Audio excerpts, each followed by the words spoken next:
matahari itu amat besar, tapi kenapa kecil? Karena dia jauh dari bumi. Jauhnya matahari dari bumi 150 juta kilometer. Begitu besarnya matahari, terlihat kecil. Apa faedahnya? Mudah menentukan jadwal salat. Muncul matahari yang disebut dengan syuruk. Waktu syuruk terlarang untuk salat, baru boleh salat apabila matahari sudah sepenggalan naik. Terus matahari bila tergelincir masuk zuhur, kemudian matahari terbenam masuk maghrib. Sekiranya matahari itu seukuran aslinya, tentu seluruh langit matahari. Bagaimana kita menentukan jadwal salat? Jadi untungnya matahari itu terlihat kecil, mudah menentukan jadwal salat. Besarnya matahari ini dibanding dengan bumi, ini menghasilkan 2 tahun. Dalam kenyataan setahun itu 12 bulan. At-Taubah ayat 36, sesungguhnya bulan itu di sisi Allah adalah 12. Disederhanakan, Allah takdirkan setahun itu 12 bulan, baik setahun Masehi maupun setahun Hijriah. Di mana ini didapatkan? Fi kitabillah, dalam kitab Allah. Kapan ketetapan itu? Tatkala Allah menciptakan langit dan bumi. Beda langit diantaranya adalah matahari yang amat besar itu. Matahari sebagai benda langit sudah siap, bumi juga sudah siap. Dengan kecilnya jika dibanding dengan matahari, sekedar perbandingan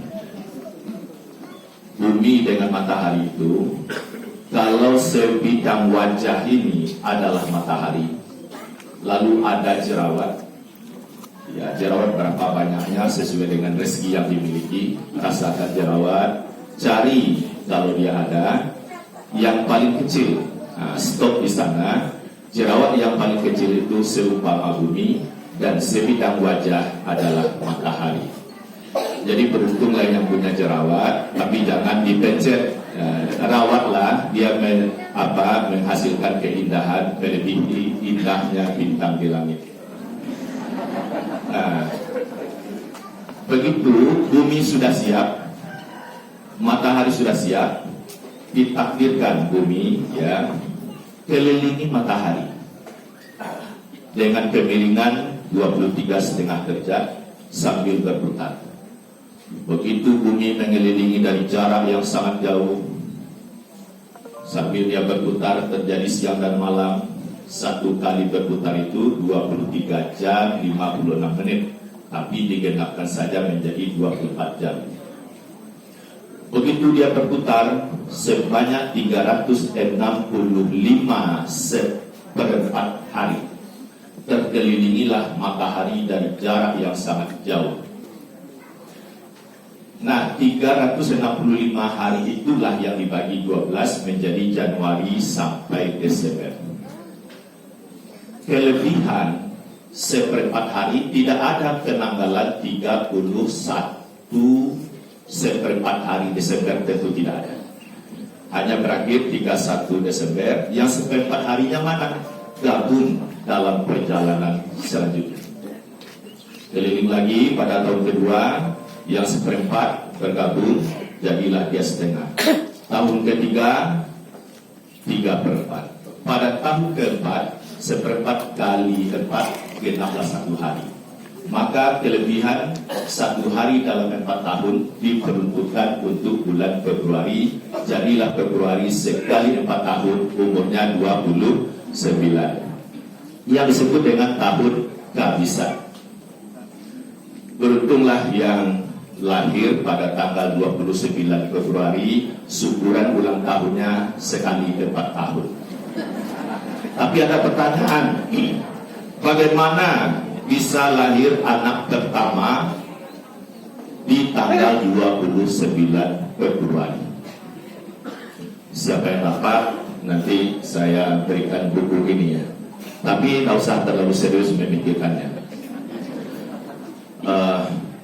Nanti kalau ada yang dapat langsung saja ajukan tangan. Nah, sekarang terjawab dari mana hitungan penanggalan Masehi itu dari kepatuhan bumi mengelilingi matahari. Dari mana hitungan kalender Hijriah? Waktu bumi mengelilingi matahari, bulan yang begitu indah, dia mengelilingi bumi rata-rata 29,5 hari, baru dia tuntas mengelilingi bumi. Tapi juga tidak ada penanggalan 29,5. Maka penanggalannya sampai 29,30, 29,30. Begitu bumi dikelilingi oleh bulan. Jadi kalau disebutkan gambarnya ini matahari, ini bumi, lalu bulan mengelilingi bumi, Muharram, Safar, Rabiul Awal, Rabiul Akhir, Jumadil Awal, Jumadil Akhir, Rajab, Sya'ban, Ramadan, apalagi Syawal, Zulkaidah, Zulhijjah. Bumi baru satu kali mengelilingi matahari, kan setahun Syamsiah. Di saat yang sama, bulan lebih cepat menyelesaikan tugasnya mengelilingi bumi sebanyak 12 kali. 29,5 kali 12, 354 hari. Itulah yang dibagi menjadi 12 Muharram sampai Zulhijjah. Sekarang terjawab pertanyaan, dari mana perhitungan penanggalan Hijriah dari kepatuhan bulan mengelilingi bumi dengan teratur? Jadi, baik tahun Masehi maupun tahun Hijriah adalah satu kesatuan untuk kepentingan hamba Allah beribadah. Dengan matahari kita teratur salat, ya mulai sahur berbuka. Dengan bulan kita teratur kapan mulai berpuasa, berhari raya, haji dan seterusnya. Hitungannya tidak akan pernah menyimpang. Nah, terus kalender Hijriah global tunggal apa maksudnya? Satu hari satu tanggal untuk seluruh dunia. Misalnya kalau satu Muharram itu hari Senin, misalnya di Indonesia, hendaklah seluruh wilayah yang ada di dunia satu Muharram itu juga hari Senin. Tinggal lagi mencocokkan ya posisinya siang malamnya bagaimana. Seperti 1 Januari misalnya hari Rabu, maka 1 Januari untuk seluruh dunia adalah hari Rabu. Karena bulan yang satu itu adalah untuk seluruh dunia, matahari yang satu itu juga untuk seluruh dunia. Jadi kalau bisa sama penanggalan Masehi, tentu juga bisa sama penanggalan Hijriah. 1 Muharram kita sama, 12 Rabiul Awal sama, Maulid Nabi, 27 Rajab sama. Idealnya 1 Ramadan, 1 Syawal, 10 Zulhijjah tentu juga sama. Allah tidak pernah menciptakan 1 Ramadan 2 kali dalam setahun. 1 Syawal tidak pernah pula 2 kali, apalagi 3 kali dalam setahun. Tapi kalaupun ada berbeda, di sini kita membangun kesantunan dalam perbedaan. Nah, jadi alhamdulillah kalender Hijriah global tunggal sudah diluncurkan mulai dari 1446 yang sedang berjalan. Tapi dari Muhammadiyah itu baru setelah ditanfiz secara internasional digelorkan mulai tahun 1447 yang akan datang. Jadi kita sambut kalender Hijriah global tunggal mulai dari 1447 untuk dunia. 1 hari, 1 tanggal untuk seluruh dunia. Itu ya, yang pertama. Yang kedua, tentang waktu subuh. Baik di Padang, waktu saya di Medan, dan beberapa bulan yang lalu di Pekalongan, dan tadi juga beberapa hari saya di sini, azan subuh tidak sama. Ada beda 8 menit lah ya. Kenapa kok bisa? Ya. Dulu waktu waktu subuh sudah puluhan tahun berjalan, ternyata terlalu cepat untuk wilayah Indonesia. Masih gelap gulita, fajar shadiq belum terbit, azan sudah dikumandangkan. Sementara kita waktu sekolah dasar, waktu usia anak-anak sudah diberi pelajaran, waktu subuh ialah mulai terbit fajar sampai terbit matahari. Ternyata matahari dengan kedalaman min 20 derajat di bawah ufuk timur, azan dikumandangkan. Ternyata dalam penelitian seluruh Indonesia sampai juga ke Padang, fajar shadiq belum muncul, masih gelap gulita, masih bisa bersahur, masih bisa tahajud bagi yang belum. Tapi azan sudah dikumandangkan. Nah, dikaji, diteliti dari 3 perguruan tinggi ya, UAD,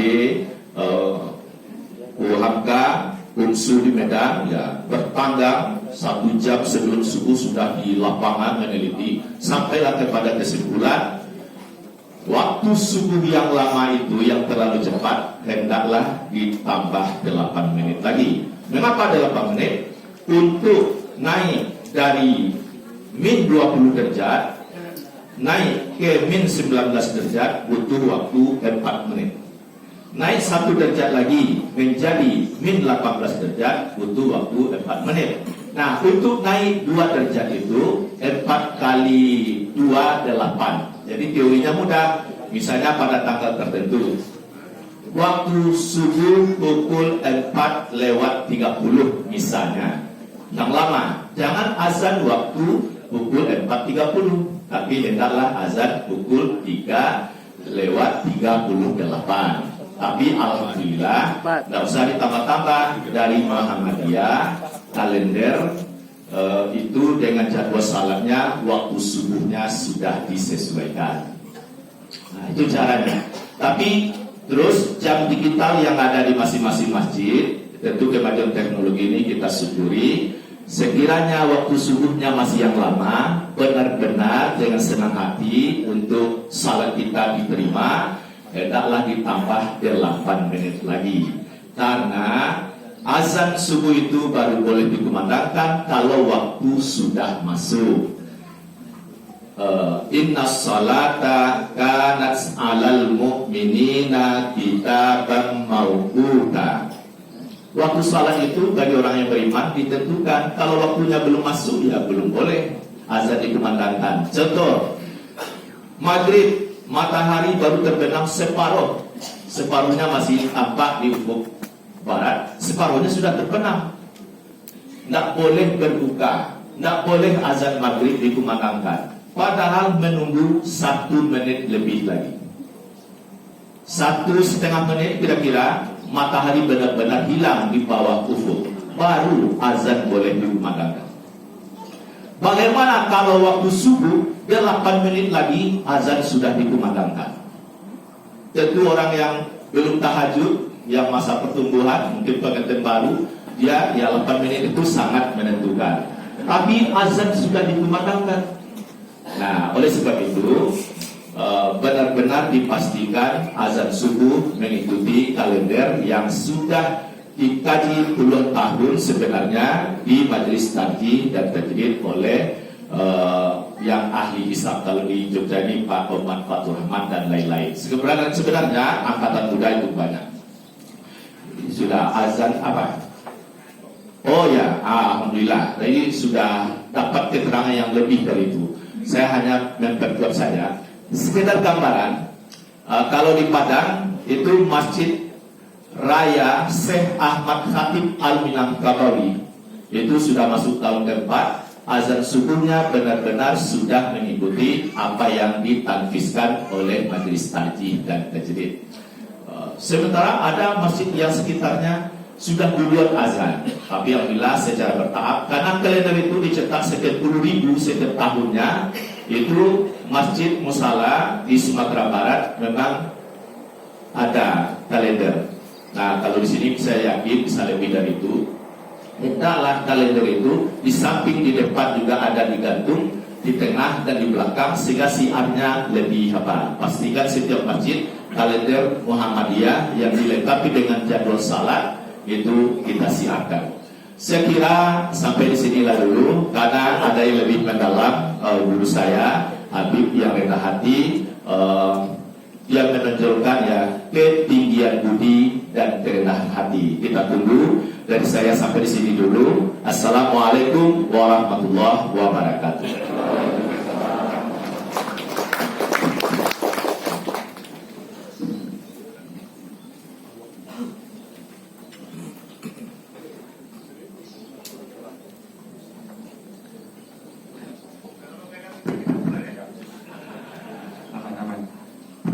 Terima kasih Buya Dr. Firdaus.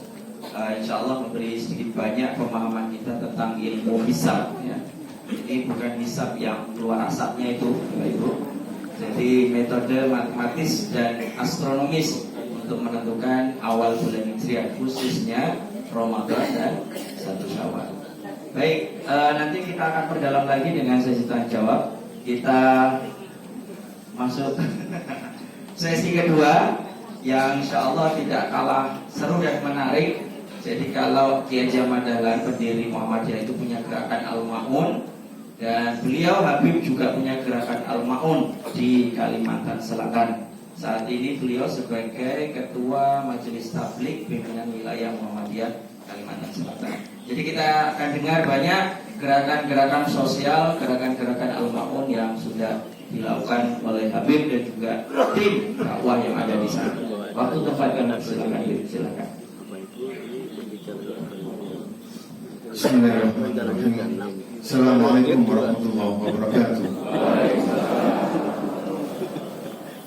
Alhamdulillahilladzi syarafna bi khatamin nabiyyin in kunta khairu ummatin ukhrijat lil alamin min adh-dhulumati ila an-nur.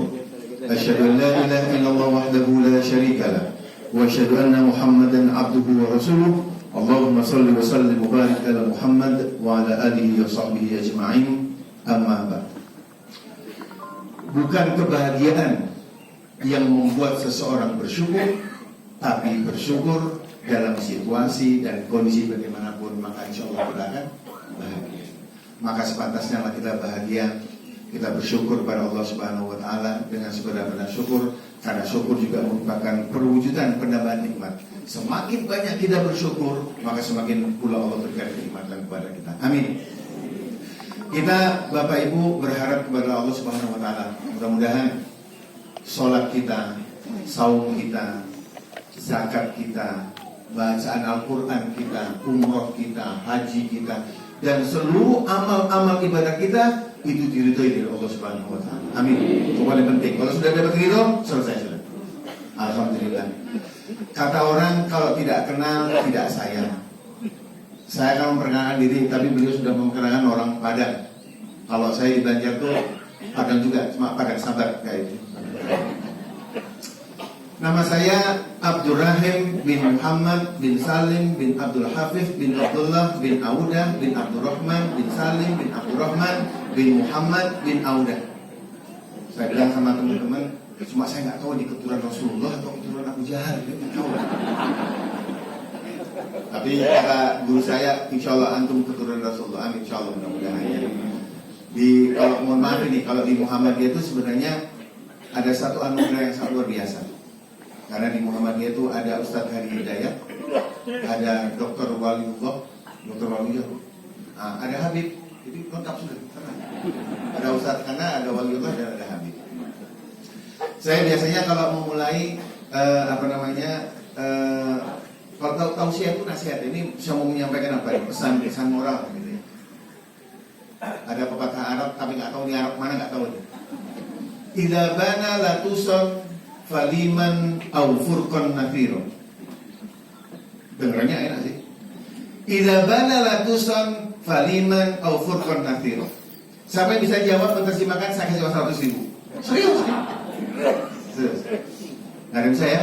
Orang Arabnya yang bisa jawab. Idza bana latuson, apabila ban itu melatus, faliman maka lem, au furqan nafiro, atau bawa ke organisir. Selesai sudah.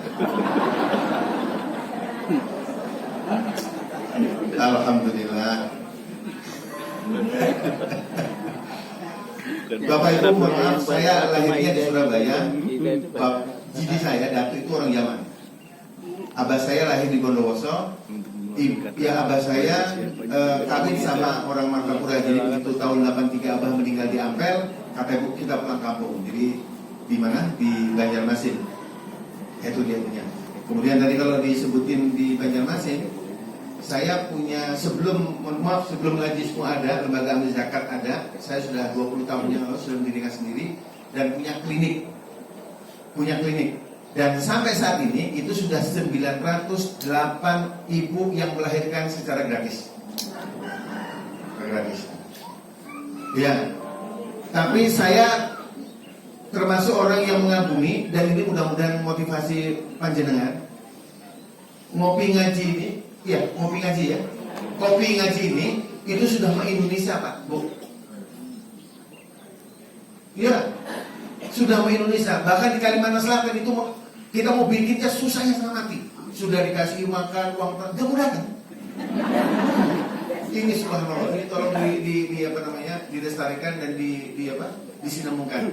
Oleh karena itu kita bersyukur ya kepada pencetus kita, di guru saya ini. Ya, Pak Kiai ini luar biasa. Tapi kalau di sama-sama ini, siapa itu? Ini Ustadz mertua. Baik Bapak Ibu, tadi udah disampaikan Buya Firdaus. Alhamdulillah hari ini luar biasa. Ada Buya dari Sumatera, ada Habib Audah dari Kalimantan. Ini satu anugerah buat kita semua. Ayatnya sudah disampaikan. Saya ingin menyampaikan satu ayat untuk meyakinkan bahwa Al-Quran itu merupakan wahyu Allah, bukan perkataan Rasul, bukan perkataan orang, bukan, tapi wahyu Allah. Bapak Ibu pernah dengar gak surah yang di awal Al-Baqarah itu Alif Lam Mim Dzalikal kitabul la raiba fihi hudan lil muttaqin. Ayatnya pasti kita hafal semua. Alif Lam Mim itu semua mufassir gak bisa Allah alam yang tahu. Tapi kalau kita lihat selanjutnya itu Dzalikal kitab, ini kitab Al-Quran. Dzalikal kitabul la raiba fihi. Di dalamnya, di dalam Al-Quran la raiba fihi, tidak ada keraguan di dalamnya, pasti. Kalau bukannya, di mana? Oh, sudah insya Allah. Jadi insya Allah Indonesia apa insya Allah Arab? Tapi kalau Allah sudah mengatakan la raiba fihi, di dalamnya tidak ada keraguan dan kepastian, maka kita sebagai seorang beriman harus yakin itu. Harus yakin. Saya kasih contoh. Mudah-mudahan dengan contoh ini menambah iman kita. Waktu saya datang kemari itu hari Selasa, kemudian malamnya itu ada imam baca surah Al-Lahab. Hafal semua ya? Tabbat yada Abi sampai akhir. Ayat ini menceritakan tentang, kan dia termasuk orang yang penentang apa? Rasul ketika berdakwah. Ayat ini menceritakan dengan Abu Lahab itu dikutuk, istrinya dikutuk, keluarga hartanya dikutuk. Bapak Ibu, ayat ini turun 10 tahun Abu Lahabnya masih hidup. Jadi selama 10 tahun ayat itu Abu Lahab, bahkan Abu Lahabnya hafal itu surah Lahab. Benar. Abu Lahab itu masih hidup dan hafal. Selama 10 tahun Abu Lahab tidak beriman. Abu Lahab tidak beriman. Coba kalau umpamanya ngomong Abu Lahab sama tukang mulanya, ini gaya saya ya.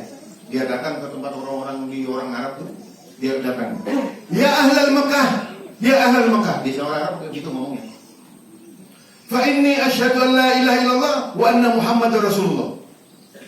Abu Lahab gak usah sholat, Abu Lahab gak usah haji, gak usah umroh, gak usah macam-macam, tapi dia beriman. Maka ayat yang Al-Lahab itu dia bertentangan. Ternyata Muhammad berdusta. Kenapa? Itu Abu Lahab beriman. Tapi selama 10 tahun ayat ini turun dan Abu Lahabnya masih hidup, Abu Lahab tidak beriman. Berarti la raiba fihi, di dalamnya tidak ada keraguan. Al-Quran pasti. Jadi untung Bapak Ibu, kita ini orang-orang yang beriman, sekalipun kita jauh dari Rasul Sallallahu Alaihi Wasallam. Sekian dan terima kasih.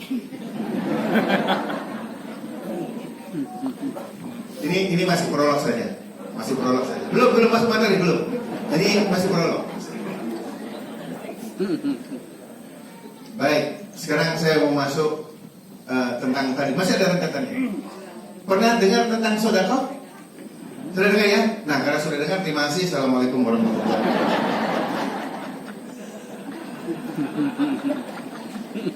Jadi, mohon maaf nih. Anak saya itu saya kirim ke Mesir 3-3 supaya pintar. Jangan kayak anak orang kirim ke Mesir sudah 7 tahun pulang disuruh ceramah. Ini anak saya dari Mesir 7 tahun. Kita dengarkan tausiahnya. Kita apa ini? Tentang Isra Mi'raj. Oh iya boleh.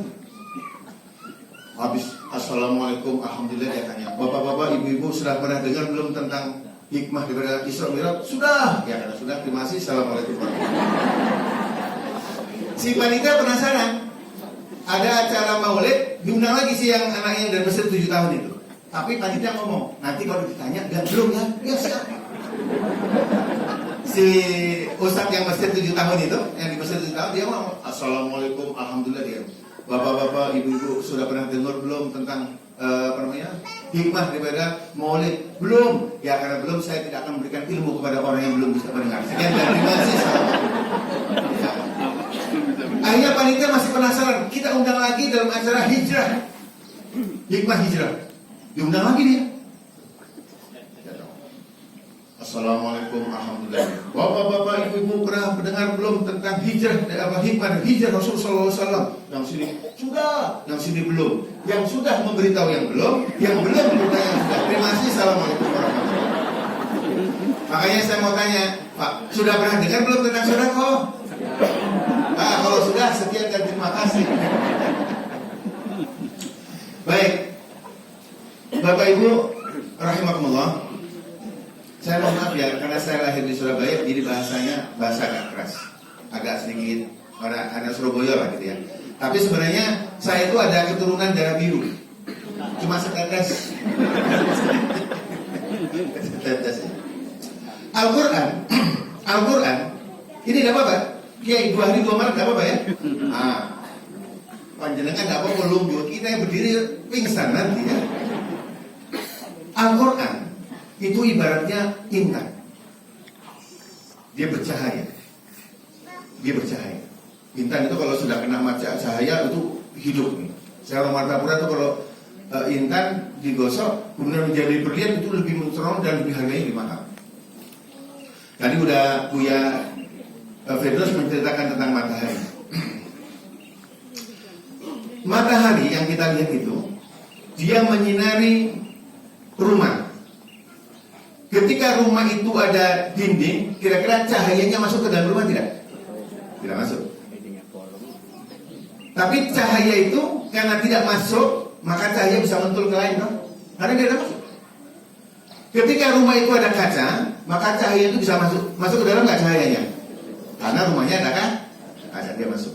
Tapi kalau dinding, maka cahaya itu mentul ke lain. Ini sebuah ilustrasi. Suatu hari ada anak muda gagah, pakai kacamata, pakai rompi,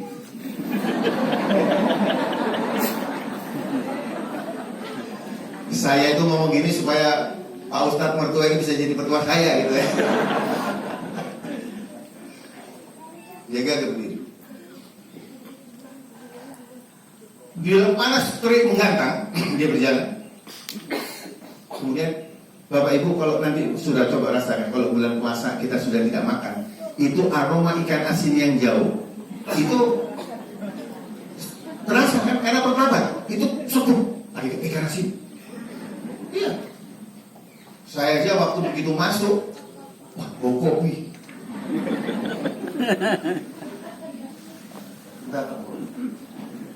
Hari kemarin, nggak apa-apa ya, lama-lama dikit nggak apa-apa ya. Ya saya sekali kan, saya datang jauh-jauh naik pesawat, masa 15 menit rugi kan? Gitu. Ya. Saya datang dari Banjar kemarin dia sendiri, benar, dia sendiri. Masa ceramahnya cuma 15 menit rugi kan? Hari kemarin Ustaz Hadidat datang, dia memberikan sedia wejangan tentang Al-Quran. Lalu di ending ceramahnya, beliau katakan begini, saya alhamdulillah menggeluti dunia Al-Quran, memahami tentang Al-Quran, sholat tahajud dan sebagainya. Anda tahu nggak, kata Ustaz Firdaus, ini peci itu dikasih orang. Kacamata dengan yang sama, saya pakai cocok, dikasih orang. Baju semuanya. Terus saya ngomong sama Ustaz Fajar, Ustaz, apa Ustaz? Yang dikatakan Ustaz tadi dia tuh biasa dia orang kampung. Ini peci, kacamata, sampai sepatu Bukhari itu, Anda dikasih, nggak pernah beli. Subhanallah, dari mana? Istri yang beliin.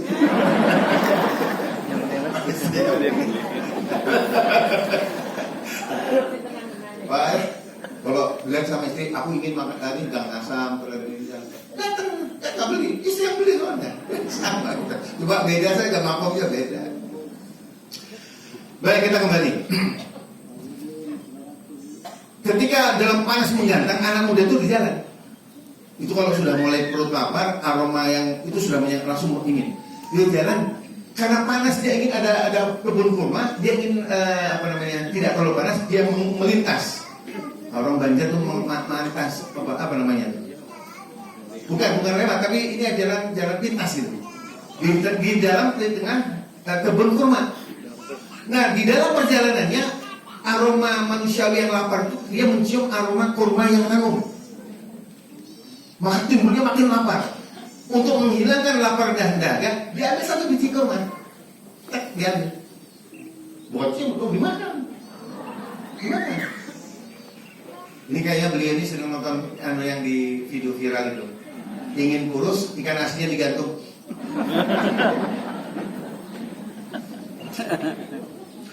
Lalu dia makan, bismillahirrahmanirrahim, dia makan satu kurma separuh.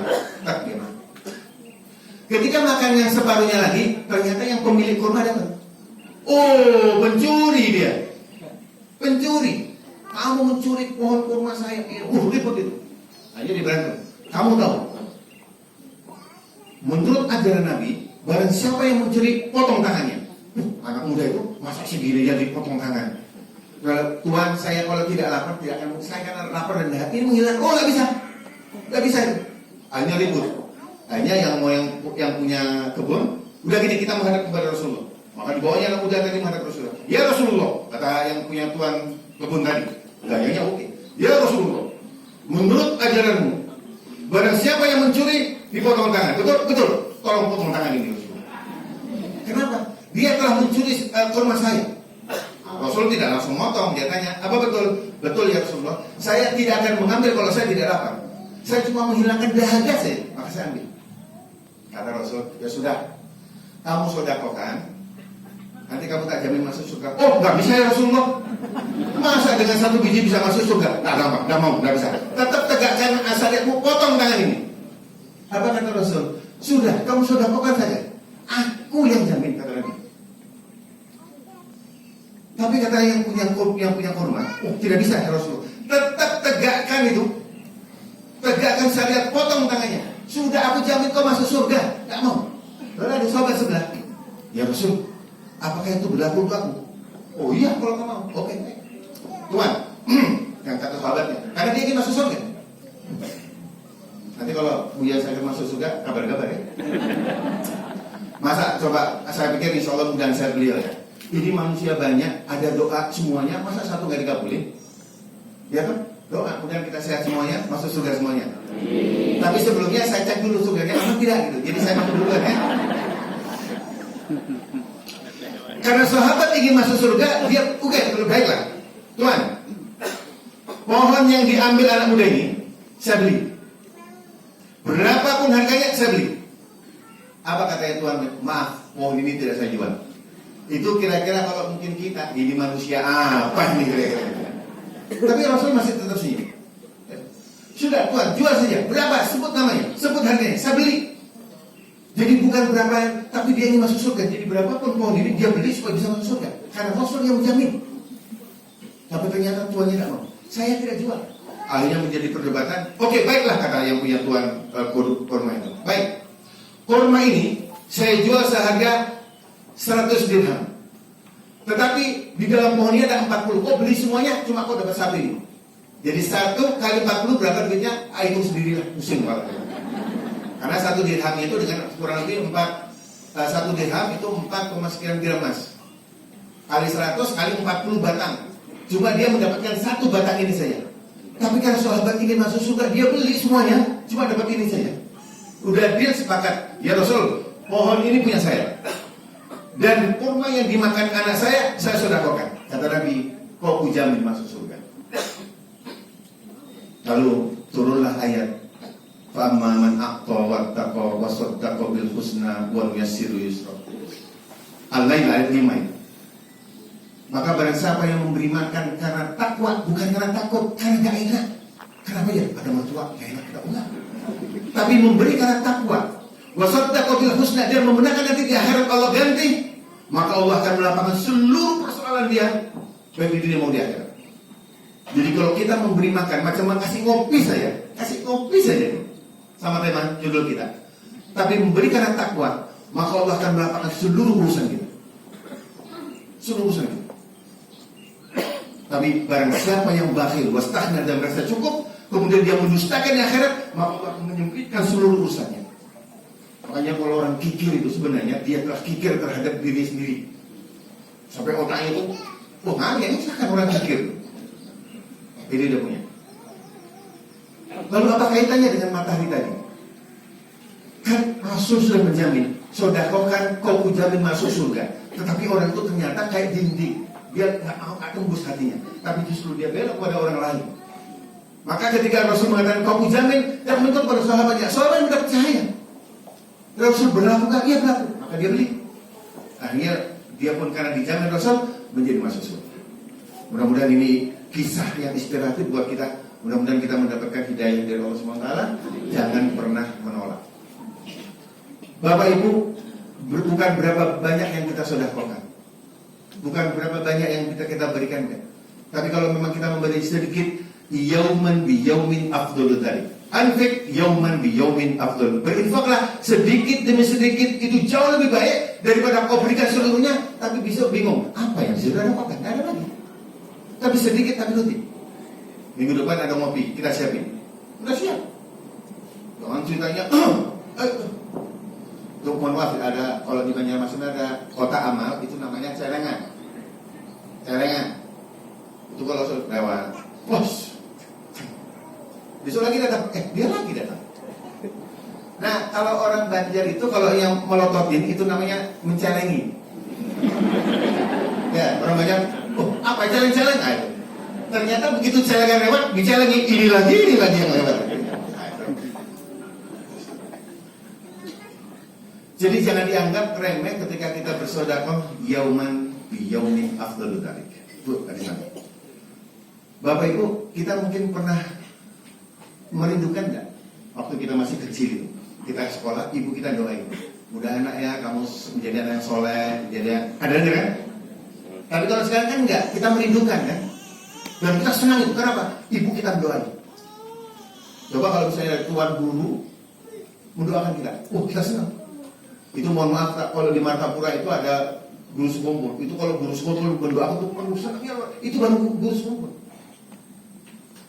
Ada sahabat itu kalau ketemu Rasulullah, dia nggak wahing, cuma pura-pura wahing. Rasul mendoakan, biar kamu kau itu Rasul senang dia. Kenapa? Aku nggak wahing, cuma pura-pura aja. Kenapa? Aku ini doain. Ya. Sekarang mau tanya, mau nggak panjenengan didoakan oleh malaikat setiap hari?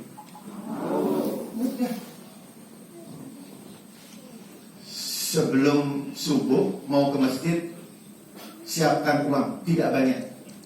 Seberapa mampu? 2.000 boleh, 5.000 boleh, seberapa mampu? Berinfaklah di subuh hari, sudah masuk 2.000. Ya Allah, hamba punya utang pinjol, tak bisa bayar.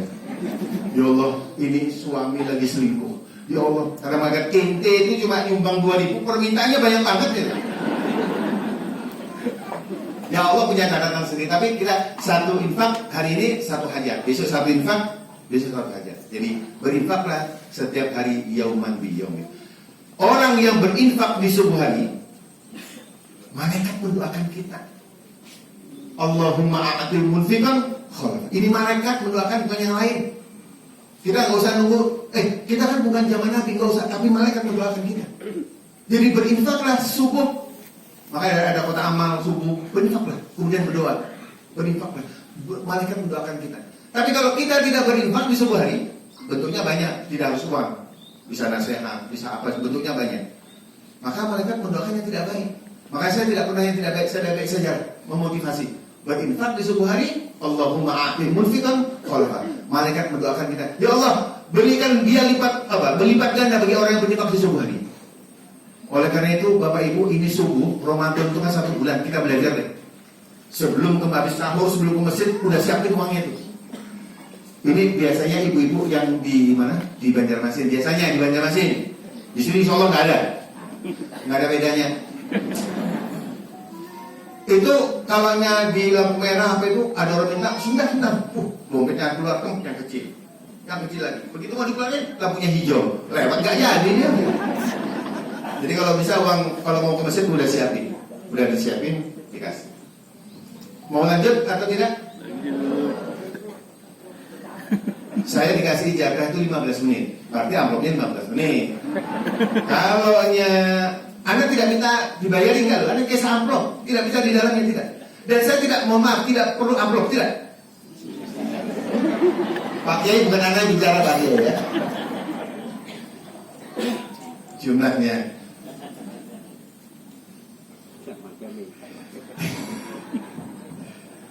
Ya, ini mudah-mudahan nanti kita lebih banyak dialog saja supaya ada lebih hidup kita ya. Ini sharing saja.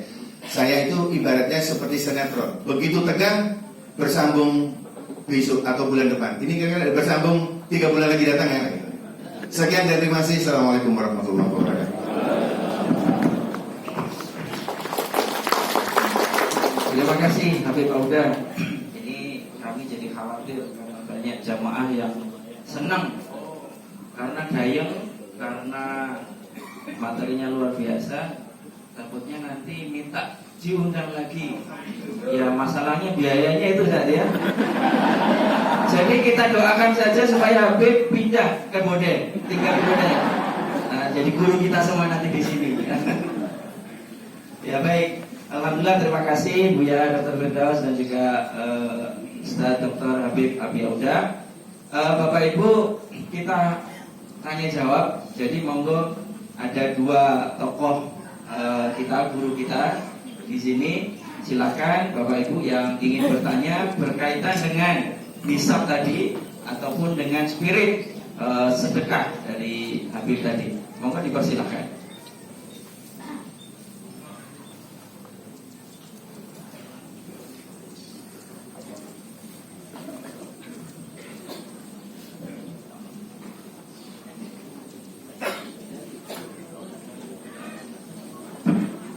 Assalamualaikum warahmatullahi wabarakatuh.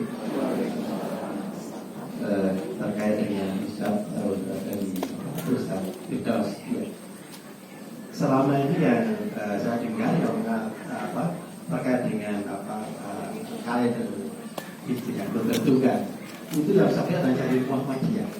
Apakah kemudian pernah ada dari saudara kita yang lain itu berjalan kerjasama, menghitung bersama begitu Ustaz, sehingga jangan sampai antara umat Islam yang satu dan yang lain itu malah saling menyalahkan begitu. Wah, kita kan satu umat, sama-sama umat Muhammad. Bisa nggak kemudian dari Muhammadiyah kerjasama dengan saudara kita yang lain untuk menghitung agar satu umat Islam itu sama, satu kader berbentukan. Terima kasih. Assalamualaikum warahmatullahi wabarakatuh.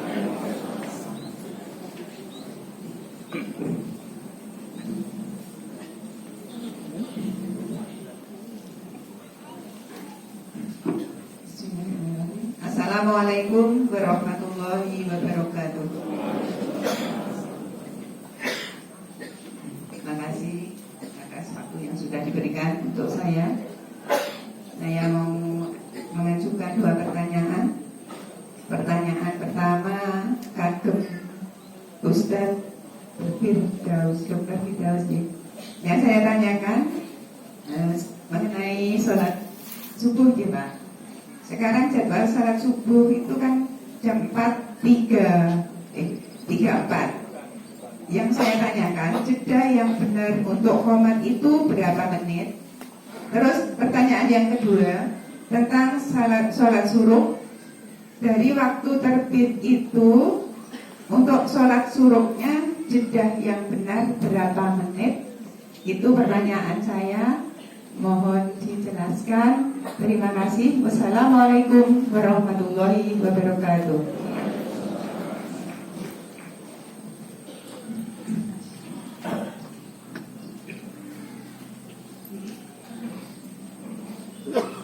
Assalamualaikum warahmatullahi wabarakatuh.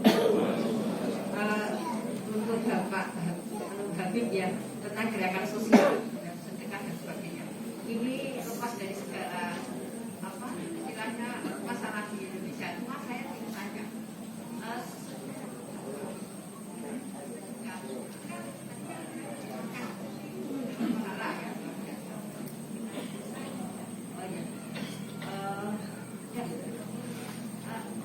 saya lepas dari segala ini ya masalah di negara kita. Cuma menurut Bapak sedekah itu baiknya makan gratis atau berjikat gratis? Karena saya lihat sampai pendidikan agak mahal makan. Ada anak-anak di rumah dan masak, dia perlu bayar dan makan. Jadi maaf.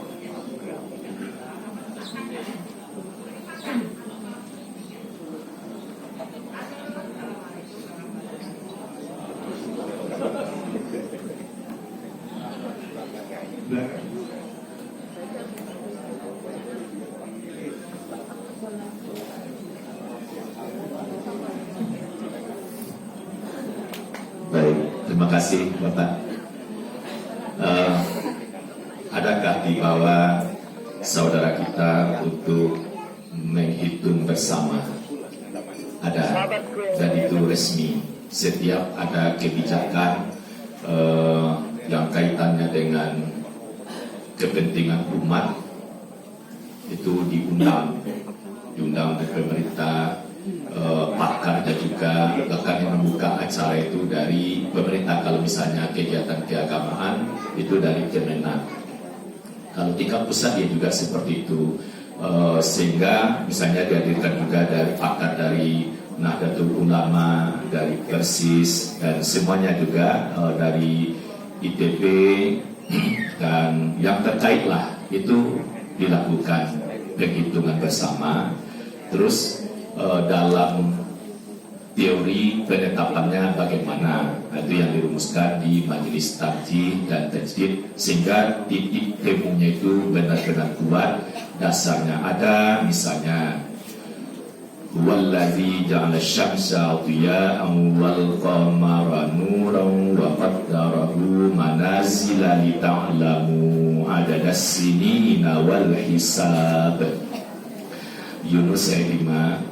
Dialah Allah menjadikan matahari bersinar seperti sarang dan bulan bercahaya, itu kita nikmati di malam hari. Kalau bersinar itu ya menghasilkan energi. Panas kalau lama-lama di bawah sinar matahari, kalau tadinya kulit saya putih kuning bisa jadi gelap. Kalau lama matahari ditantang, mata jadi rusak. Tapi kalau bulan bercahaya tidak, jadi berbeda sekali antara bercahaya dengan bersinar. Tapi kalau yang menyebut rembulan bersinar itu Mansur S. Rembulan bersinar lagi dan seterusnya. Tapi itu tidak bisa dijadikan dalil menghitung, menetapkan perhitungan. Tapi dalam seni merdeka, saya senang dengan suara Mansur S. Nah jadi kalau itu ditanya ada, tapi nanti dalam mengambil sikap metode mana yang disepakati, tentu ini dalam rangka memperkuat pencerahan sampai ke saya mengapresiasi dari pemerintah itu pelatihan-pelatihan menyentuh ke daerah-daerah. Jadi SDM-nya selalu disiapkan. Nanti kalau SDM-nya sudah banyak, dia dengan sendirinya akan menyatu. Jadi begini, kalau ada kata hisab, jadi artinya ayat tadi itu, dialah Allah menjadikan matahari bersinar, bulan bercahaya, semuanya beredar pada garis edar masing-masing. Dengan demikian kamu bisa menetapkan perhitungan waktu. Jadi kapan 1 Januari, kapan 17 Agustus, itu bisa dengan pasti. Karena matahari tidak pernah rewel, tidak pernah salah dalam terbit di timur, terbenam di barat. Begitu juga bulan tidak pernah berulah ya. Misalnya suasana sedang nyaman atau hidup-hidupnya begini begitu, dia bulan elok laku, maka perhitungannya tetap. Jadi dijamin itu. Kamu bisa menetapkan perhitungan waktu. Jadi kapan 1 Ramadan, 1 Syawal, hanya 1 kali dalam setahun 1 Ramadan itu. Hanya 1 kali dalam setiap bulan-bulan purnama itu. Tidak pernah 2 kali. Kapan puasa pertengahan bulan, tanggal 13, 14, 15 kan sudah ada hitungannya. Jadi sebenarnya resmi atau tidak resmi, kita sebenarnya sudah melakukan perhitungan bersama. Tapi nanti dalam menghidangkan, dalam menyampaikan, bisa saja titik temunya belum betul-betul sama. Tapi yakinlah dari waktu ke waktu titik temunya makin lama makin menguat. Saya ada satu kalimat dulu, 1 atau 2, mungkin 2 kalimat. Jadi waktu itu di Padang bertemu tokoh, ada tokoh adat, dari akademisi, juga dari MUI dan seterusnya lagi, dari pemerintah, dan pasti berharap puasa berhari raya sama lah hendaknya se-Indonesia. Kalau enggak se-Indonesia, Sumatera Barat.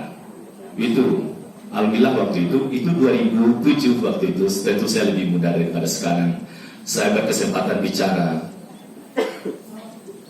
apabila pemerintah dan seluruh umat Islam ingin sama-sama berpuasa berhari raya, sebenarnya sejak dahulu sampai akhir zaman bisa sama.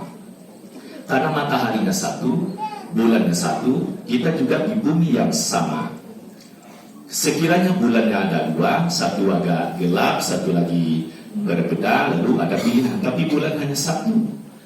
Mengapa 1 Muharram sama, 12 Rabiul Awal sama, 27 Rajab sama, kan menjadi libur nasional. Itu juga bulannya untuk Ramadan dan Syawal. Nah, lalu itu bisa ditetapkan. Hanya saja metode menetapkan, mengambil keputusan, inilah yang titik temunya. Jadi kuncinya apa? Untuk bersatu dari dulu sampai akhir zaman. Dalam keyakinan saya waktu itu waktu itu masih muda lah. Caranya mudah, berpegang teguh pada Al-Quran, Sunnah, mengikuti alur ilmu, tanpa campur tangan kekuasaan dan politik. Itu kan kalimat saya dulu gitu ya. Nah, jadi bisa sama. Menetapkan 1 Januari sampai 31 Desember kan bisa sama. Itu juga 1 Muharram sampai akhir Zulhijjah, matahari dan bulan, bumi, yaitu juga satu kesatuan. Jadi jawabannya ada apa di bawah. Jadi moga-moga makin sering ada pertemuan silaturahim, jadi hati makin apa ya, kalau bahasa Minangnya bakal limpin, makin apa ya, makin oke lah ya. Terus sebentar, saya lupa. Yang kedua tadi dari Ibu ya, waktu suruh. Jadi begini, nanti diluruskan. Karena saya memahami begini, di jam digital, di jadwal salat itu ada syuruk subuh, syuruk zuhur, bahkan subuh, syuruk, duha, zuhur, asar, maghrib, isya. Kalau kami di Padang sudah bisa ditambah 1 kolom bayang kiblat sampai kepada musakiyahnya juga, supaya orang bisa cek arah kiblat setiap hari. Kalau sudah dapat 1 hari, berlaku sampai akhir zaman. Tapi medianya disediakan setiap hari. Nah, subuh, fajar terbit, naik matahari, begitu matahari terbit disebut suruh. Suruh matahari terbit itu disebut suruh. Jadi suruh dalam jadwal salat bukan untuk salat, tapi memberitahu begitu jadwal suruh masuk. Mungkin jamnya seperti itu. Apa maknanya? Waktu subuh telah habis. Kok habis? Ya, matahari sudah terbit. Terus bagaimana? Dalam rangkaian hadis yang diriwayatkan oleh Imam Muslim, tatkala menyebut jadwal salat dari zuhur, asar, maghrib, isya, subuh, waktu subuh ialah mulai terbit fajar sampai matahari terbit. Apabila matahari terbit, jangan kamu lakukan salat karena matahari terbit antara dua tanduk setan. Jadi larangannya sangat tegas. Kalau sebut nama setan kan makhluk yang tertutup. Jadi tanduk setan itu seperti apa? Tapi yang jelas jangan salat di sewaktu suruh matahari terbit itu. Kalau disebut setan, ya ini tegas larangannya. Sama juga kalau misalnya pengakuan kami salat bersama Rasulullah, kalau Rasulullah itu baca salam, Assalamualaikum warahmatullahi wabarakatuh, sampai tampak pipi kanan, itu juga ke kiri. Tapi di antara kami ada juga yang membaca salam, Assalamualaikum warahmatullahi, itu juga ke kiri, Assalamualaikum warahmatullahi. Bacaan sampai warahmatullah, Nabi tidak singgung-singgung. Yang Nabi singgung apa? Mengapa pula tanganmu seperti kepala ular? Nah, jadi tangan tak harus begini, kira begitu. Jadi disebut jangan kamu salat waktu matahari terbit atau surut karena matahari terbit antara dua tanduk setan. Terus kapan salat? Baca saya yang pertama, kesepakatan ahli hisab, matahari itu baru sepenggalahan naik 20 menit setelah matahari terbit. Jadi untuk berhati-hati, misalnya di masjid datang suruh, jangan salat karena itu waktu terlarang. Itu kapan? Memang ada beberapa keterangan sesima, ada yang menyebut 10 menit, 15 menit, ada juga 12 menit. Tentu kita semua menghormati. Nah, kalau saya ditanya masuk dengan kesepakatan ahli hisab, ya 20 menit setelah surut matahari sudah sepenggalahan. Karena Nabi amalannya begitu. Baru salat pagi hari itu dikerjakan apabila panas sudah terasa, terutama anak onta. Di Madinah kalau musim panas, setengah 7 itu sudah panas. Kalau kita di Indonesia setengah 7 pagi ya. Kalau di apa ya sudah 7, sini sudah tinggi ya. Saya mungkin karena di Padang. Kalau di Padang setengah 7 pagi masih segar-segar kira itu. Jadi itu Ibu. Jadi kalau suruh masuk karena ditanya tadi itu untuk berhati-hati. Ya 20 menit setelah suruh, kalau memang tak pulang dulu, ada kegiatan zikir, mungkin pengajian, musyawarah, baguslah salat dulu di masjid. Tapi kalau tidak, idealnya setelah selesai salat kan bertebaran dari muka bumi, banyak pekerjaan di rumah yang harus diselesaikan, itu lebih utama. Mungkin gitu ya. Ya. 15 menit ya. 15 menit. Jadi ada 15 menit, ada 10 menit, 12 menit. Kita ambil yang apa? Temuan terbaru 15 menit. Yang penting kita sepakati jangan salat di waktu suruh. Sekian udah, terima kasih. Punten. Ya maaf, ini jamnya sudah nanti mas, sekarang udah 50. Sekian, terima kasih ya. Saya tutup dengan pantun. Nanti Bu jawabannya Bu ya. Habis yang satu ini. Anak kecil bermain sampan. Makanya saya mau mencari istri orang Betawi. Kalau orang Kalimantan tuh pakai skincare, banyak mahal biayanya supaya dia cantik. Kalau orang Betawi kan nggak pakai itu, dikasih pantun udah cakep duluan. Anak kecil bermain sampan, pulang malam menyalakan pelita. Bapak-bapak ini orangnya gagah dan tampan, dan ibu-ibunya cantik dan jelita. Mudah-mudahan kajian kita ini mendapatkan berkah dari Allah Subhanahu wa Ta'ala. Ibu ini kayaknya orangnya slow, tapi memancing saya ini pertanyaan ke politik, nggak berani saya. Tapi gini, saya mengelola lembaga amil zakat khususnya di bidang kesehatan itu selama 25 tahun. Lebih fokus kepada kesehatan.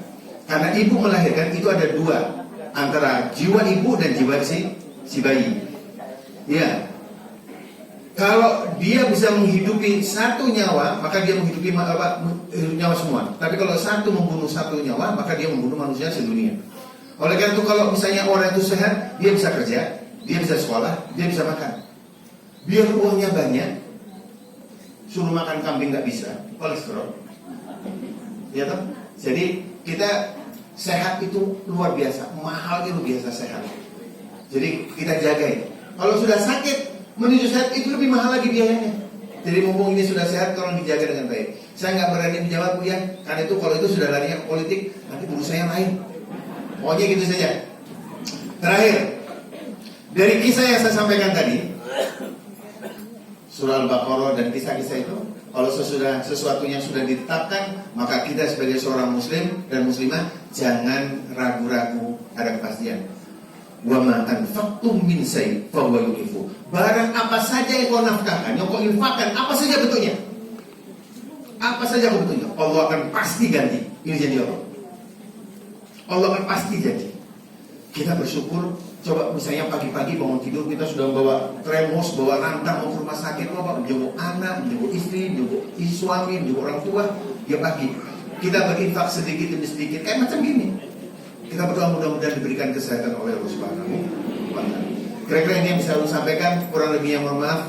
Kalau saya diundang lagi, insya Allah.